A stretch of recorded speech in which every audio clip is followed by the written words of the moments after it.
Welcome back sa Geospatial Intelligence PH channel. Na-setup na natin ang USGS account nyo sa last video, di ba? At naituro ko na rin sa inyo kung paano mag-download ng mga data. Kung hindi nyo pa napapanood yung previous video natin, pumunta na kayo sa link na ilalagay ko sa description below. Sa tutorial na ito, ipapakita ko kung paano gumawa ng Hillshade map sa ArcGIS Pro gamit ang SRT MDEM data. Kasama sa process ang pag-download ng DEM mula sa USGS Earth Explorer. Pag-import nito sa ArcGIS Pro, pag-clip ng raster gamit ang area of interest, paggawa ng hillshade gamit ang raster functions, at pag-export ng final output para magamit sa project. So without further ado, let's get started. Unang step ay ang pag-download ng DEM mula sa USGS Earth Explorer. I-define ang area of interest. Pwede kang mag-draw ng polygon manually, mag-upload ng shapefile, o maglagay ng coordinates depende sa project mo. Pumunta sa Datasets tab, piliin ang Digital Elevation, then SRTM. At gamitin ang SRTM isa arcsecond global para sa 30 metro resolution na mas detailed. Kapag lumabas na ang results, i-download ang GeoTIFF file at i-extract ito. Yung .tif file ang gagamitin nating DEM. Next, buksan ang ArcGIS Pro at gumawa ng bagong project. Mag-add ng new map, tapos i-import ang DEM. Kapag na-add na ito, makikita mo na ang raster layer na nagre-represent ng elevation values. Bago tayo gumawa ng hillshade, mas recommended na i-clip muna ang DEM base sa specific study area mo. Hanapin ang Clip Raster tool. Sa parameters, ilagay ang SRTMDEM bilang input raster at piliin ang AOI layer bilang clipping feature. Siguraduhin na nakacheck ang Use Input Features for Clipping Geometry para eksaktong masunod ang polygon boundary.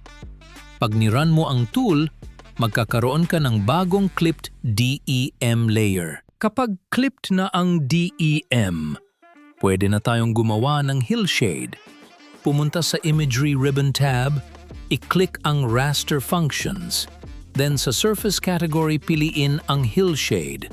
Ang hillshade ay nagsisimulate ng lighting effect sa terrain para mas makita ang shape ng bundok, lambak at slopes.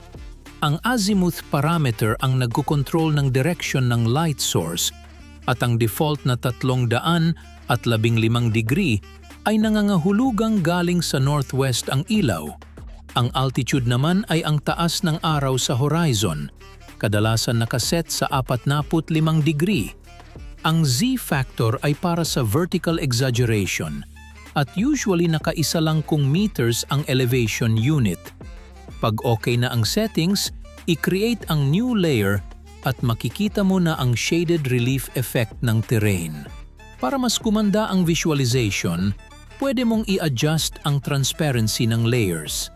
Halimbawa, ilagay ang hillshade sa ilalim at ang elevation o ibang thematic layer sa taas na may konting transparency para mas profesional ang dating ng mapa. Importante ring tandaan na ang raster functions sa ArcGIS Pro ay temporary lang sa simula. Kaya para maging permanent ang hillshade, i-right-click ang layer at piliin ang Export Raster. Pumili ng output location at format tulad ng GeoTIFF, tapos i-export ito. Kapag na-save na, pwede mo na itong gamitin sa layout, reports, o ibang spatial analysis. Sa kabuuan, ang paggawa ng hillshade mula sa SRTMDEM ay napaka-useful sa terrain analysis, watershed mapping, forestry planning, flood assessment, at environmental projects. Sa tamang workflow, mula download, clipping, hillshade generation hanggang export, makakagawa ka ng malinaw at professional na terrain visualization para sa iyong GIS projects. Madali lang, di ba? Ngayon, ready na ang base map mo for more advanced analysis. Sa susunod na video, gagamitin natin itong same DEM para gumawa naman ng contour lines na step 2 sa 7-step mapping process natin. Kaya kung nakatulong ito sa inyo, huwag kalimutang i-like at subscribe sa Geospatial Intelligence PH. Malaking tulong yan para ganahan pa tayo gumawa ng tutorials. Kung may tanong, i-comment nyo lang sa baba. Yun lang. Salamat sa panonood.